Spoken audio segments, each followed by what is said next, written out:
Hello children, today I am going to explain you the second poem of your Beehive English textbook, and the name of the poem is Wind. Wind is written by Subramanya Bharati. He actually is a Tamil poet, and his poem Wind has been translated in English by A.K. Ramanujan. So, a Tamil poet, Subramanya Bharati, the actual writer of the Wind, and it's translated by A.K. Ramanujan in English. Wind actually symbolizes difficulties, adversities, and challenges in life, all such obstacles which every human has to face in his life for his survival. So let's see what wind talks about.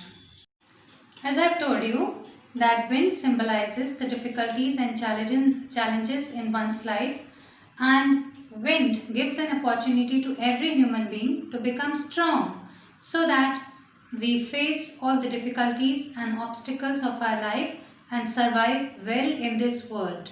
So let's see the first stanza. I have taken first 4 lines. Wind, come softly. Don't break the shutters of the windows. Don't scatter the papers. Don't throw down the books on the shelf. In the first line, the poet is requesting the wind because he knows that wind is powerful and it may bring destruction to the world. So the poet here in the first line is requesting the wind to come softly and gently. Don't break the shutters of the windows. He says that wind, please come very softly and gently, and please don't break the shutters of the windows. Don't scatter the papers, because if wind will blow hard, it will come inside through the windows, breaking the shutters, and will scatter everything. Paper refers to all the things of one's life. So don't scatter the papers. He requests wind not to scatter papers in his room. Don't throw down the books on the shelf, and requests that please come softly so that you don't throw down all the books which are kept on the shelf. So in this stanza, the poet talks about the power of the wind and says that if it becomes destructive, it will spoil everything in one's life. Now let's see the second stanza. There, look what you did. You threw them all down. You tore the pages of the books. You brought rain again. In these lines, the poet is once again talking to the rain. As in the first stanza, the poet was requesting the wind to come softly and gently, but the wind did not listen. In these lines, the poet talks about the destruction caused by the wind. He says, there, look what you did. So the poet is talking to the wind, that wind, you did not listen, and see what you have done. You threw them all down. You came through the windows very hardly and you threw everything all down. You tore the pages of the books, and the wind has spoiled the pages of the books. You brought rain again, and it's not that the wind has destructed everything, but along with it, it has brought rain also. Rain is another means of destruction.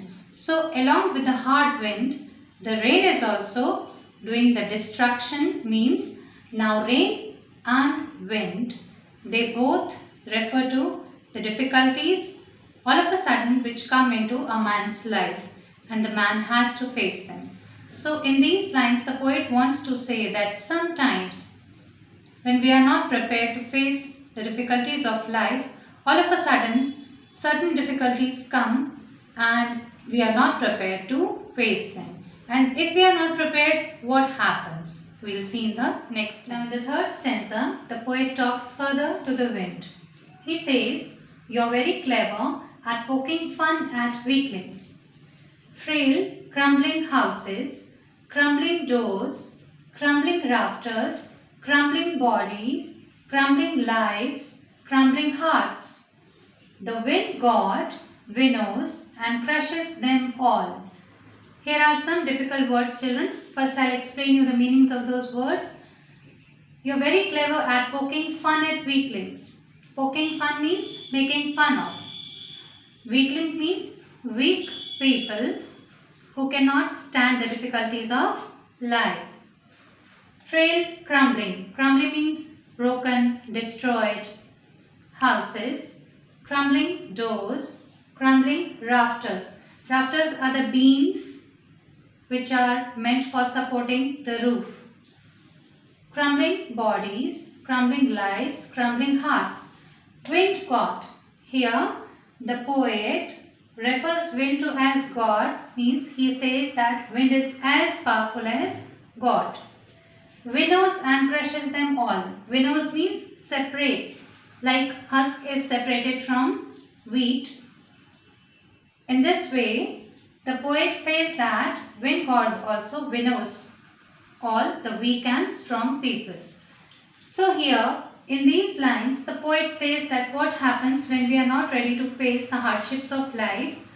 He says that all of a sudden, sometimes difficulties and hardships come to our life, and when we are not able to face them, when we are not strong enough to face them, we face destruction.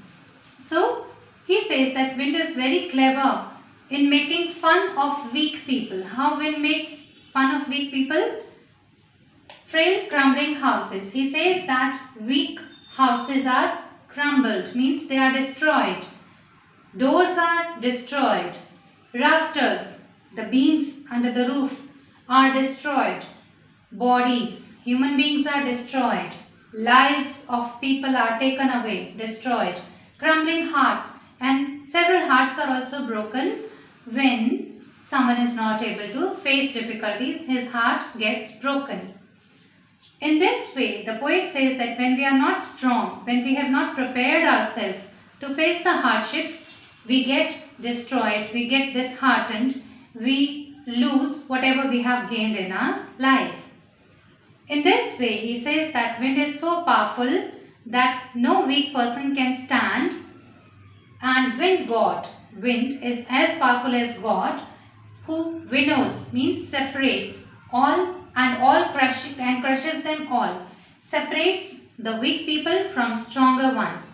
So he says that when wind God plays his game, all the weak are destroyed and all the strong are saved. Let's see the next stanza. In these lines, the poet talks to us. He says that he won't do what you tell him. So come, let's build strong homes. Let's joint the doors firmly. Practice to firm the body, make the heart steadfast. Do this and wind will be friends with you. So now here the poet talks to us saying that whatever you say, the wind won't listen. Because in the previous stanzas we have seen that the poet was requesting wind to come gently and softly, but wind did not listen.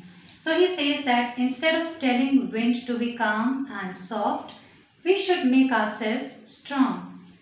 So come, let's build strong homes. He says that instead of making weak structures, we should form strong structures. Let's joint the doors firmly, and we should make the joints of the door firm so that the destructive things like wind does not enter or penetrate our house. Practice to firm the body. We should try to make our body strong instead of standing weak and not being able to face the hardships of life. We should practice to make our body firm and strong. Make the heart steadfast. We should make our heart too strong. Our heart should not be weak so that anyone can come and break it and put us in trouble. Instead, we should make our heart strong to face all the hardships of life. He says, do this means make yourself strong, make your home strong, make yourself mentally and physically strong. Here the poet wants to say that we should make ourselves mentally and physically strong so that wind or the difficulties or troubles of our life come to us and become our friends. So he says that whenever a strong wind, such as all the difficulties of life, come to our life, they don't trouble us. They don't penetrate our doors. Instead, they want to become friends to us because we are strong. So he says that whenever any difficulty comes, weak people are destroyed, but strong are saved, and they stand against all the problems of life. Here is the last stanza. The wind blows out weak fires.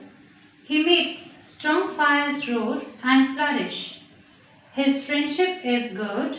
We praise him every day. In these lines, the poet compares the wind to God.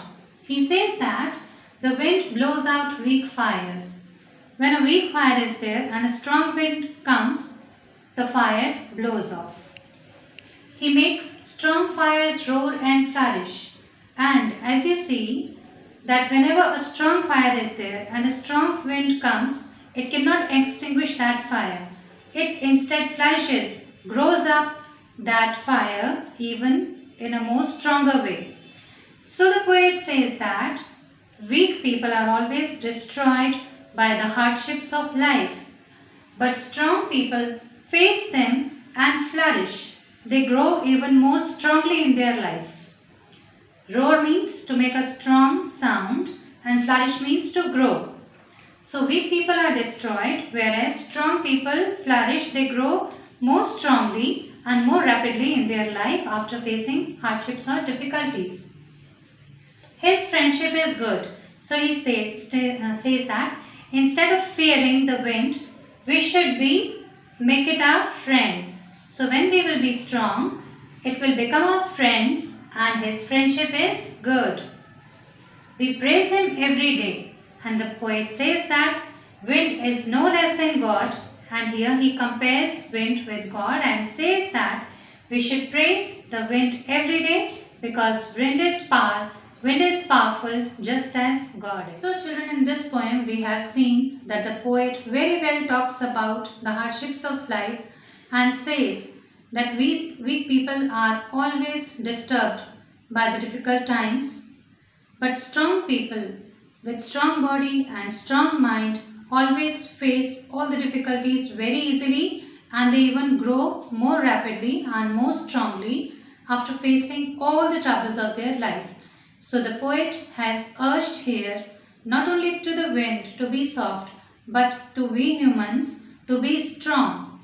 We cannot stop difficulties from coming to our life, but we can make ourselves strong so that we stand all the difficulties of our life.